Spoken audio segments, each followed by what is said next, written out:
प्रथम श्लोक में आपने बताया कि भगवत गीता को श्री कृष्ण के भक्त की सहायता से ही समझ सकते हैं। मेरा प्रश्न यह है कि देवी देवताओं के भक्त की सहायता से भगवत गीता को क्यों नहीं समझ सकते हैं, और श्री कृष्ण के भक्त की परिभाषा क्या है, अर्थात किसको श्री कृष्ण के भक्त कहा जा सकता है।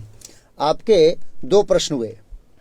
पहला प्रश्न, देवी देवता के भक्त यानी जो गुरु देवी देवता की उपासना करते हैं अर्थात देवी देवता की पूजा करते हैं, वे भगवत गीता को क्यों नहीं समझा सकते हैं। शिव जी के अनुयायी जो भगवत गीता को समझा ही नहीं सकते हैं, क्योंकि भृगु मुनि का श्राप है उनको, शिव जी के अनुयायियों को अर्थात शिव जी के भक्तों को।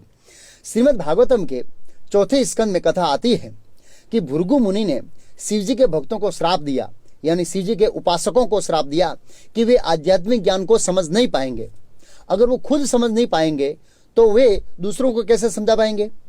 जहां तक दूसरे देवी देवता के भक्तों का सवाल है, वे भी भगवत गीता को समझा नहीं पाएंगे, क्योंकि भगवत गीता में कहा है कि जो लोग भौतिक इच्छा की पूर्ति करना चाहते हैं, यानी भौतिक इच्छा से प्रेरित होते हैं, वे देवताओं की शरण में जाते हैं। कामे स्थिर स्थिर रत ज्ञाना प्रभंते अन्य देवता तम तम नियम आस्था प्रकृत्या नियता स्वाहा। अर्थात जिनकी बुद्धि भौतिक इच्छाओं द्वारा मारी गई है, वे देवताओं की शरण में जाते हैं और वे अपने अपने स्वभाव के अनुसार विशेष पूजा के विधि विधानों का पालन करते हैं। और तो भौतिक इच्छा से प्रेरित व्यक्ति भगवत गीता को कैसे समझ सकता है।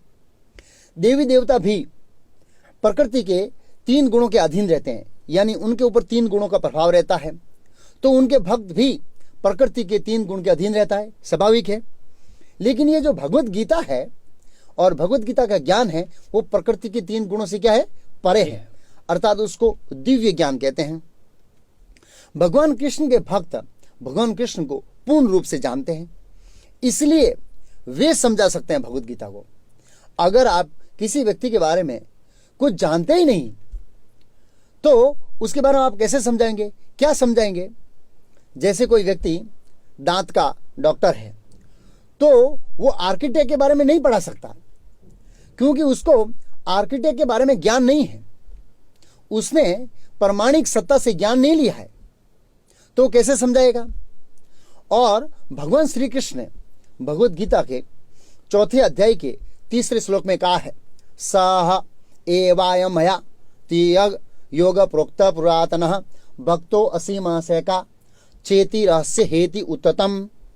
आज मेरे द्वारा वही ज्ञान प्राचीन योग यानी परमेश्वर के साथ अपने संबंध का विज्ञान जो मैंने सूर्यदेव विवस्वान को दिया था, वो मैं तुमसे कह रहा हूं, क्योंकि तुम मेरे भक्त तथा मित्र हो, इसलिए तुम इस विज्ञान के दिव्य रहस्य को समझ सकते हो।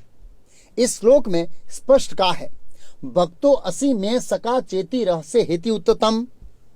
तुम मेरे भक्त तथा मित्र हो, इसलिए तुम इस विज्ञान के दिव्य रहस्य को समझ सकते हो।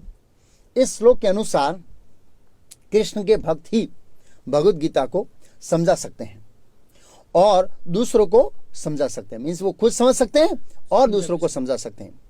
आपके पहले प्रश्न का उत्तर हो गया। आप मेरे उत्तर से सहमत हैं कि क्यों देवी देवता के भक्त भगवत गीता को नहीं समझा सकते हैं? हाँ, सहमत हूँ। हाँ।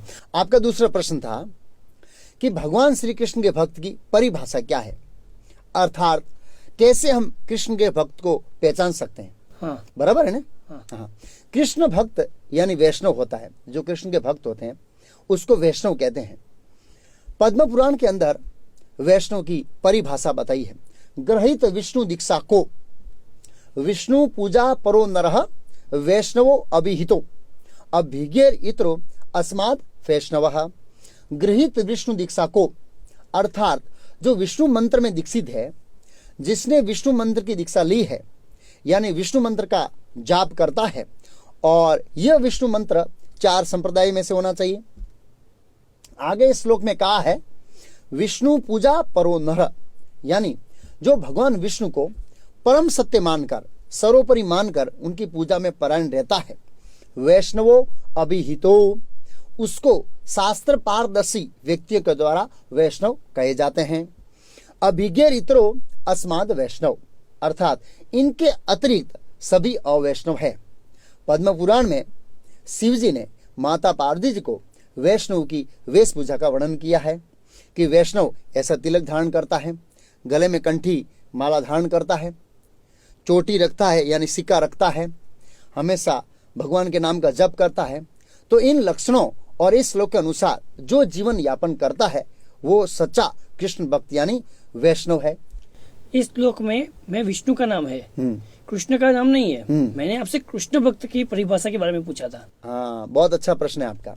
अगर आप श्रीमद् भागवतम में पढ़ेंगे तो आप पाएंगे कि कई बार सुखदेव गोस्वामी ने कृष्ण की जगह विष्णु का नाम लिया था और विष्णु की जगह कृष्ण का नाम लिया था। इससे साबित होता है कि विष्णु और कृष्ण में कोई अंतर नहीं है, दोनों एक ही है और शास्त्रों में भी यही क्या है, लेकिन भाव में अंतर है, भाव अलग अलग है।